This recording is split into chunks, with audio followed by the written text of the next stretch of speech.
Shalom. Mark సువార్త 6వ అధ్యాయము 31వ వచనము. The gospel according to Mark chapter 6 verse 31.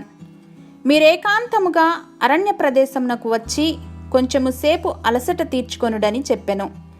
ఏలయనగా అనేకులు వచ్చుచూ పోవుచూ నుండినందున భోజనము చేయుటకైనను వారికి అవకాశము లేకపోయెను. Then because so many people were coming and going that they did not even have a chance to eat, he said to them, come with me by yourselves to a quiet place and get some rest.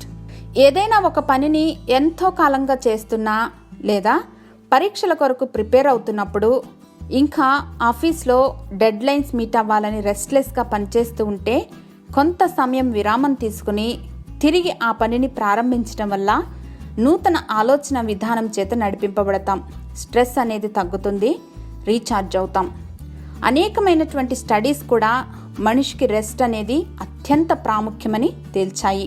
Consistent rest is ultimately more productive than restless work. ఈ విషయాన్నే యేసయ్య తన శిష్యులకు కూడా చెప్తున్నారు. అనేక ప్రాంతాలు సందర్శించి బోధలు చేసి అద్భుతాలు చేసి తిరిగి వచ్చారు వారు. ఇంకా వారి ముందు ఎంతో మంది వస్తూ పోతూ ఉన్నారు. కానీ యేసయ్య పనిని కొనసాగించమని చెప్పకుండా కొంత సమయం ఏకాంతంగా పోయి అలసట తీర్చుకోమని శిష్యులకు చెప్పారు. ప్రభావవంతమైనటువంటి రిజల్ట్స్ కోసం విశ్రాంతి అనేది అత్యంత కీలకమని గుర్తుంచుకుందాం. So today don't forget to rest in his presence. Hallelujah. మా ప్రియ పరలోకపు తండ్రి, విశ్రాంతి అనేది ఎంతో అవసరమని మీరు కూడా 6 దినములు సృష్టినంతటిని సృజించి 7వ దినమున విశ్రమించారని తెలియపరిచినందుకు వందనాలు తండ్రి.